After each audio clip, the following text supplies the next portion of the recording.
cuéntenme. Welcome back to Vibe Theory. I'm your girl, El Boogie. And what's up, everybody? It's the sophisticated Beezy. What's up, everybody?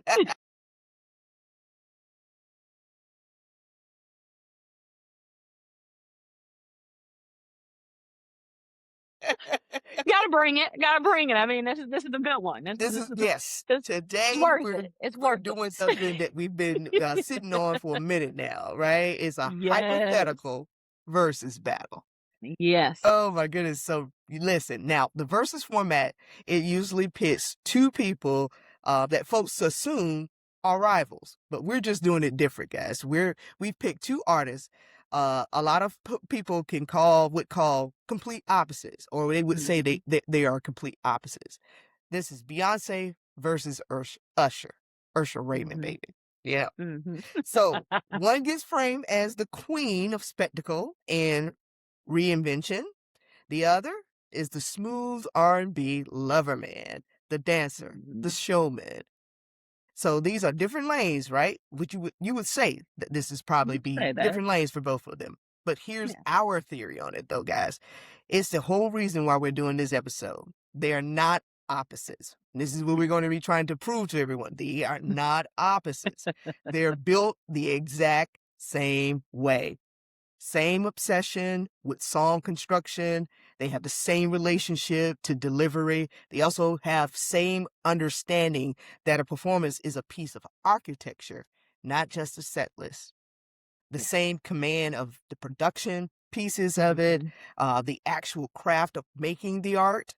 And by the end of this, we want to ask you, and you can ask yourselves, whether these two are really that far apart from each other. So with all that being said, before we jump into round one, I also want to make mention that we did do a companion piece. So we did a companion playlist. Yeah. I'm Team Usher. And you can also know right by now, this is Team Beezy. Beyoncé. The Virgos. I mean, come on. It just makes sense. Virgos of the world unite. I mean, come on. Okay. Can do that. We can do that. We can do that. We can do that. So listen, I want you guys to go out there and check out. It's on Apple playlist. It's on Apple Music. So you can check out the playlist. And we want to actually spark conversation with these guys. Now I know we got the Beehive, we got the Usher Raymonds. So I want them bros to stand up. I don't know what you can call bro. What Hornets? What we the Black Hornets?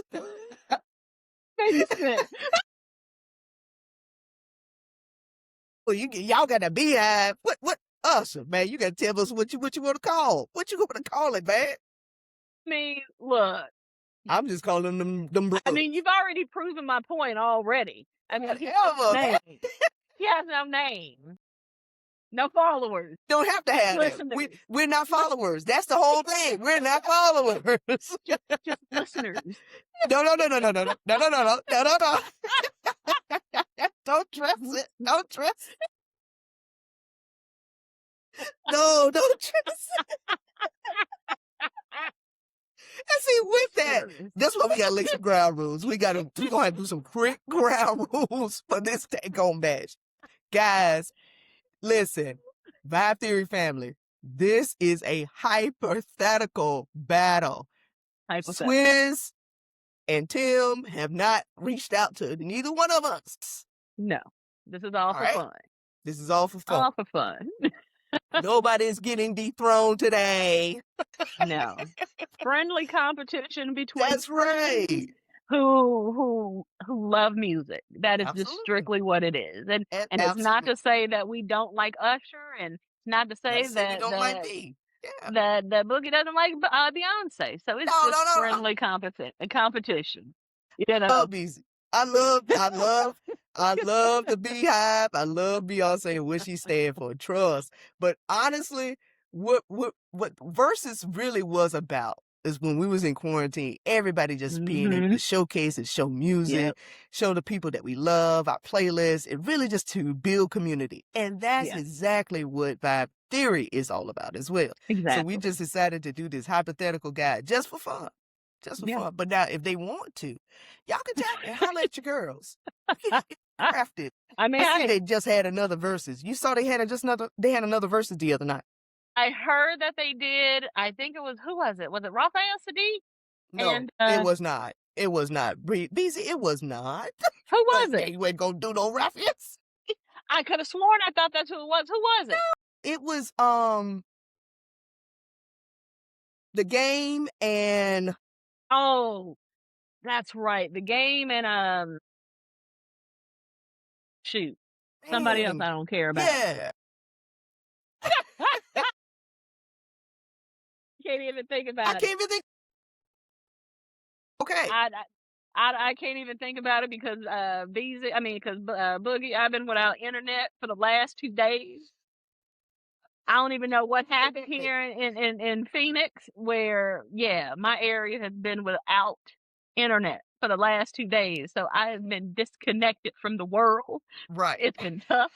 I've been watching Dungeons and Dragons for the last 2 days. Which I you done broke out the DVD. I'm an 80s baby, so I mean, Dungeons and Dragons, I'm all here for it. Exactly. You can't go wrong with Dungeons and Dragons, Joe. I missed the WNBA All-Star game. I feel so lost. It was so good. I missed Love it. You see, you should have broke out the rabbit ears, the antennas, man, because it was on ABC.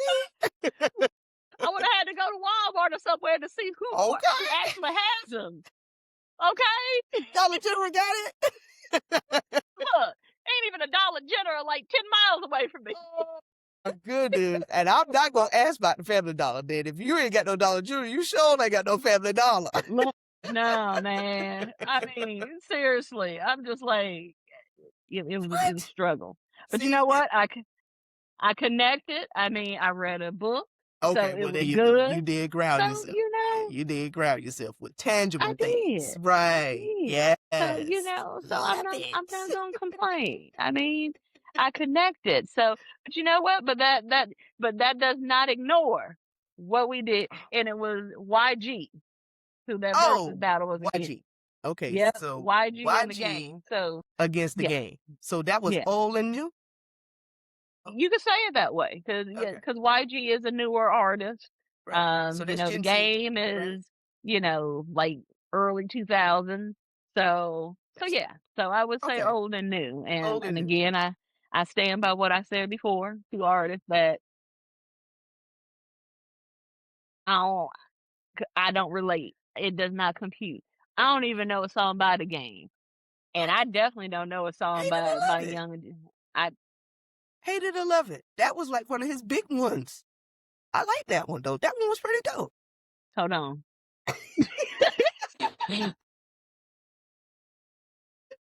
Don't lead into the camera with it. Don't lead into the camera.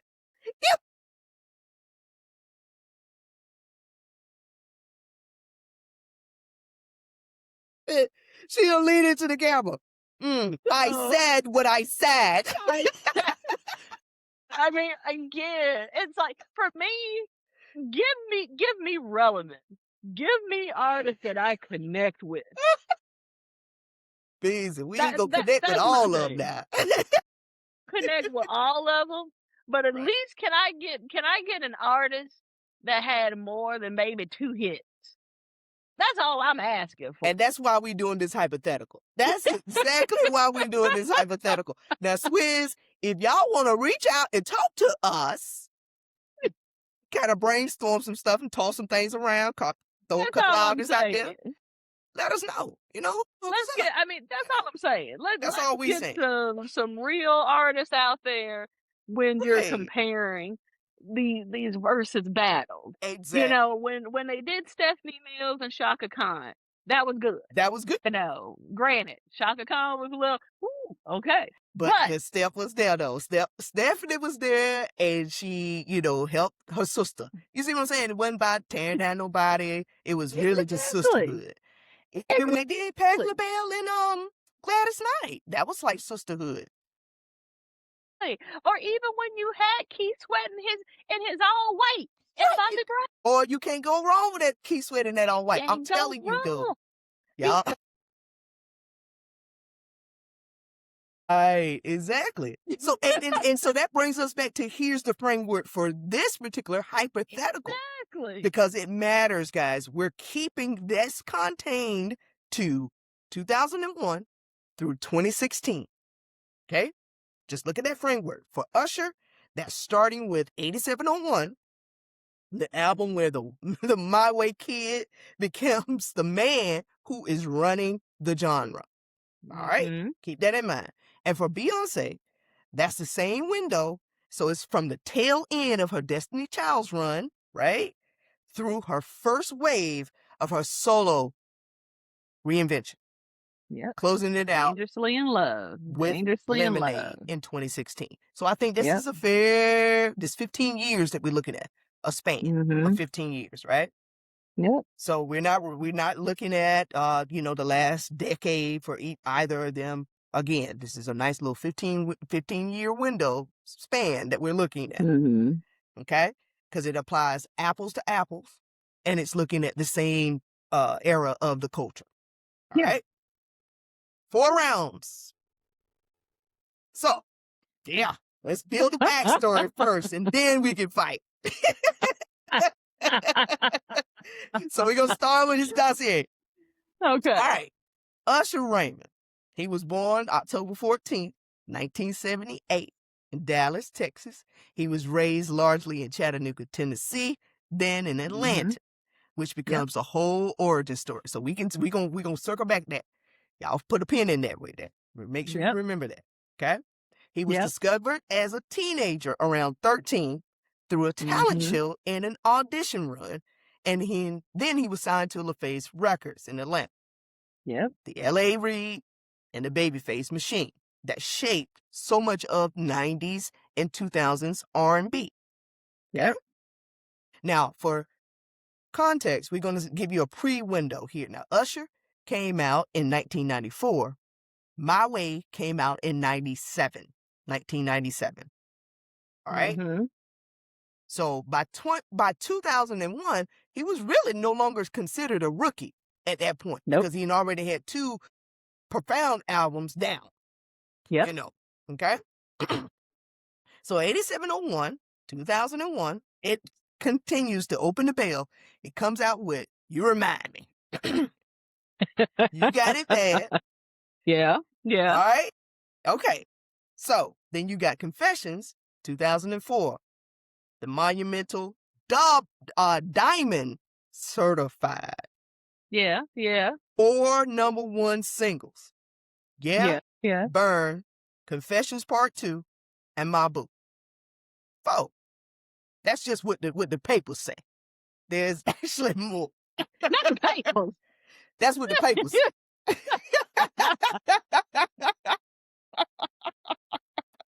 Then he comes out with Here I Stand, 2008. So this is the grown man pivot. Because now he was just running the streets with them chicks. In Confession. And he got caught up. Literally. Caught up. Right? Okay. That's what I'm trying to tell you. They say 4. They say 4. No. Okay. No, my friend. Okay? You see? He comes up with Here I Stand in 2008. All right? This is Love in the Club. Love in the Club. Okay? Then, fast forward, Raymond versus Raymond. So even though he could battle himself, come on, man. And he comes out with Raymond versus Raymond. So he was already thinking about a versus battle in his head. Dang, this brother was prophetic. Dang, I'm telling you. Okay? This has, oh my God. He takes a stab at EDM. More to come. More to come on that, y'all. This is crossover in R&B with EDM. Woohoo! So much to unpack with that, okay? Okay. Then he takes a little time off. He come back in 2012 with Looking for Myself. Looking for Myself. Now he reflecting. Coming back on the inner stuff. So this is where he's experimenting with other genres, alternative R&B. Okay, you would say. So this 8-time Grammy winner, let me say that again. 8-time Grammy winner across this stretch. Now, this was just Oh. 15 years. So 8-time Grammy winner. Okay. A confessed and constant Michael Jackson disciple. Okay. Mr. MJ. Okay. Mr. Entertainment. Mr. Don. Well, he's not Mr. Dynamite. James Brown is Mr. Don. Okay. He That's right. performed at MJ's funeral services in Yep, 2009. he did. He Okay. did. Letting everybody know that he passed it on to me. He let everybody know. Come on, let's say it. Say it with me, kids. He passed the torch to us. Yes, Michael passed the torch to Usher. And you are absolutely right. Because, again, Michael is an icon. For those who follow Michael's career, how can you not want to emulate Michael? I mean, come on. If Stevie could dance, he would copy Michael. Yes, right. You're so true. Exactly. I mean, come on.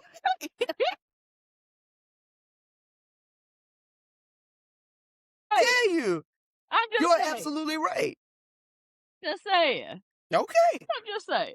So by 2016, he's closing out this era as an established institution. Yeah. Okay. He did. All right. So he went from the line of a teen prodigy. Yeah. To this R&B statesman. Okay. I mean, you got this man sounding like Sir Usher. I mean, We might as well knight him. I'll knight him. Go ahead. The man.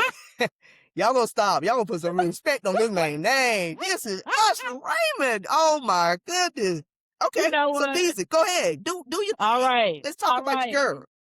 All right. So Miss Beyoncé Giselle. No. Giselle. That's what her name is. That's her middle name. Yep, that's her middle name. Giselle. I know, right? So, born September 4th, 1981, Houston, Texas. Another Houston native. So, I mean, got her start in church. That's the traditional way. Got her start in church and rose to fame within the church. And so as she started doing talent shows, and she had won a school talent show at the age of 7. And so by 1990, age 9, she had enrolled in a magnet school where she performed in the school choir. And then 1990, where she met one of her future members of Destiny's Child, even though we're not going into Destiny's Child, and then she met with Kelly 2 years later. So Latavia and then Kelly, and then they formed a group, and they were on Star Search. So yeah, so Star Search competing on the show. Let's see, from there, Beyoncé attributed to poor song choice, so they did not win, but they had a poor song choice when they competed on Star Search. What, they got 3.5 stars? I think so. You remember that, man? 3.5 stars. 3.5 stars. But I was tuning in to Star Search. That was my show. Ed Man. Rest in peace, Ed Man. I'm trying to tell you, baby. Yeah, exactly. So, but then later met LaToya Luckett, and she joined the group in 1993, and they formed the group then, Girls Time. So that's the name of the group then. And they had signed to Elektra Records and was later dropped. But then later on, they had signed with Columbia Records and became Destiny's Child in 1996. So fast forward, the rest is history as far as Destiny Child go. We're not even gonna go into the history of Destiny's Child and the impact that they had. Yeah, just let them know this is where she came from. Okay. I love the way you like you set that up like that. I like that. Thank you. Good. Fast forward 2002, Miss Beyoncé goes into her own and drops Dangerously in Love. So July 2002, she was starting to be in movies. Austin Powers, Gold member. She had released Work It Out. That was her lead single for that soundtrack. And so then she had started doing Bonnie and Clyde with Jay-Z, who became her future husband. And so then we're going into May 2003, where she released Crazy in Love, which was her lead single for Dangerously in Love. Mm-hmm. And so that song became her first #1 solo hit. It hit the Billboard Hot 100, topping, let me say that again, Mm-mm. topping the chart for 8 consecutive weeks. And the song premiered from Dangerously in Love during her first solo concert, which was broadcast as a pay-per-view television special. Now, does Usher have that under his belt? I don't think he does. Well, I Now, let me mean, say that again. but he moved up. He moved differently. He didn't need all that. He didn't need all. Okay, He didn't okay. need all that. Pay per Okay. view. Who's still doing pay per Pay-per-view. view? Back in that day, they were still doing pay-per-view. On HBO. He was on Homebox by that time, man. He was on Homebox. He was on HBO. He was on HBO. He ain't do pay per view. So she did a pay per view on his. She did a pay. Like I don't know if it, I don't think it was HBO, but I it was see it. it was a pay-per-view special, televised special though.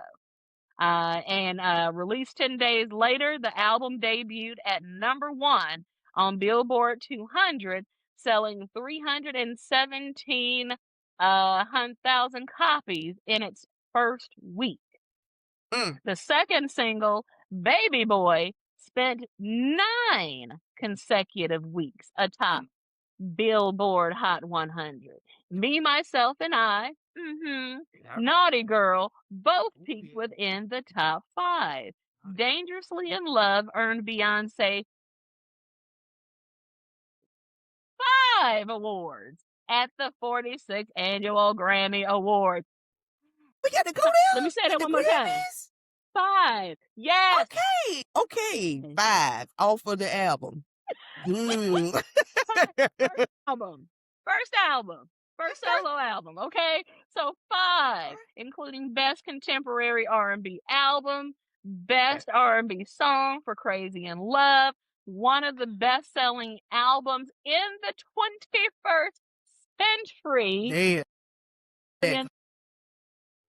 More dead then. than she wasn't. But guess what? This sold it. And sold more than 11 million albums globally. She did a lot. She did a lot. So, and that was just her first album. We ain't even got to the other ones yet. Come on. So you know what? So I'm just gonna drop the mic right there. Yeah, oh my God. I'm just gonna drop it right there because that was just the first album. Mic drop. So you gonna rest everything on that one album? I'm dropping it right there.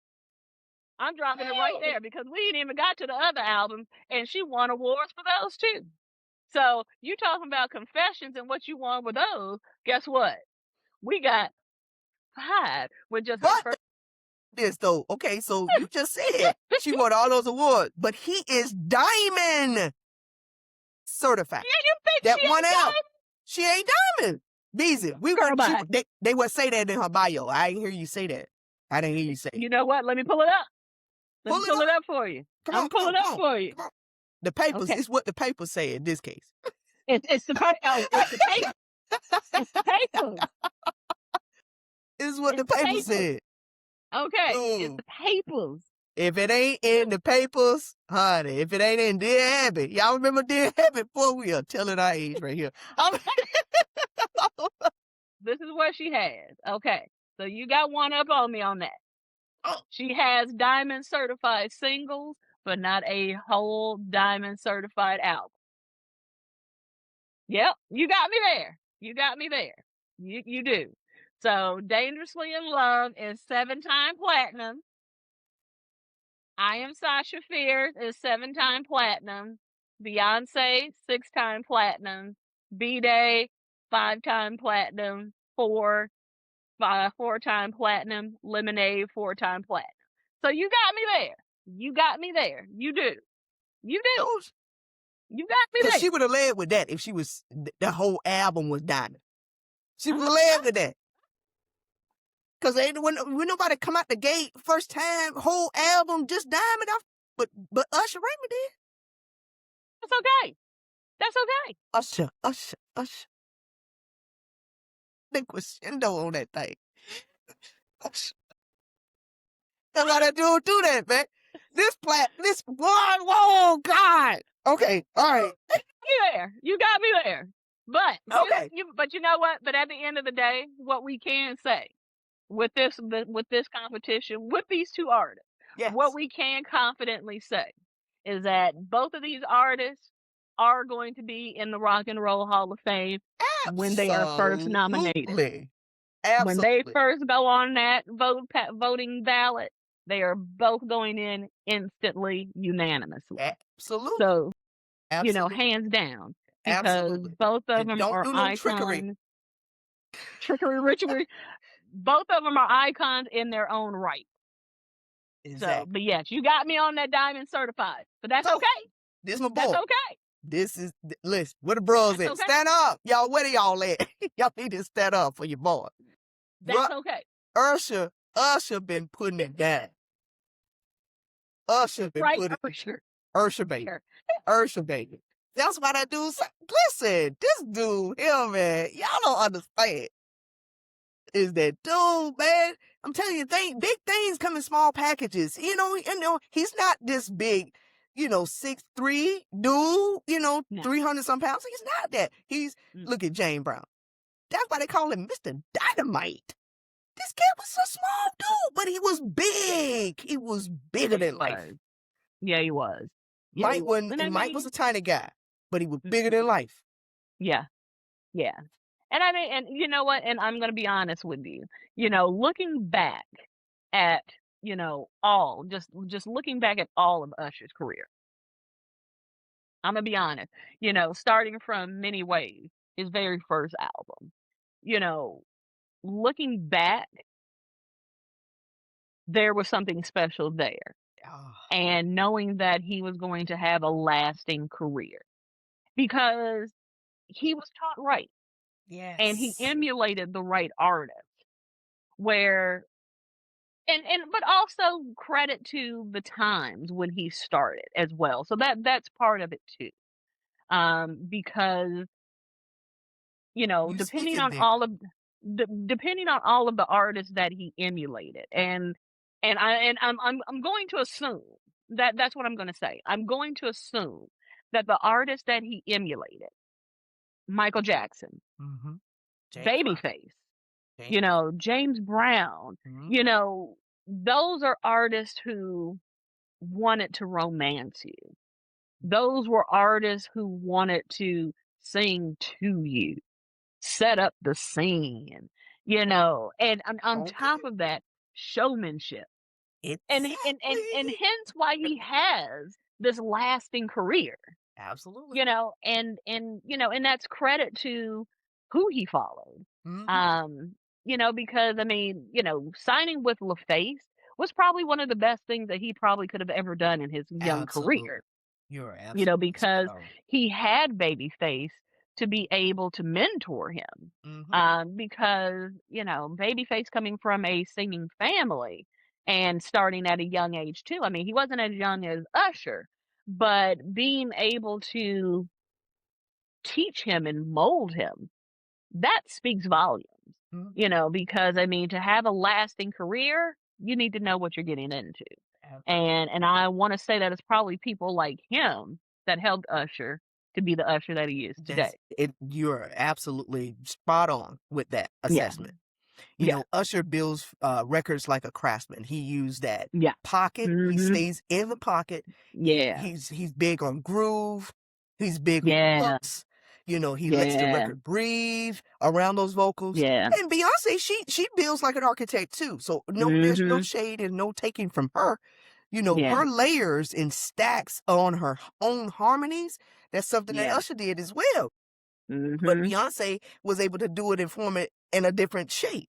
Yeah. So her, thinking about how man, Love on Top, the way she sung that, just to Woo! be, I like Love on Top because when I heard her sing that, I was like, okay, building Yeah. the song Building the structure song. was there. Yeah. You know what I'm saying? You could really see the architecture Yeah. in that song. And she paid homage to old school That's right. because, that was that doo-wop. That was that boy. Martha Reeves and the Vandellas. Yes. That was the So it was all of Supremes. You that. could hear that. Yeah. Smokey Robinson and the Miracles. You could hear Yes, that. it was all of that, and even fast forwarding to Boys to Men, Yeah.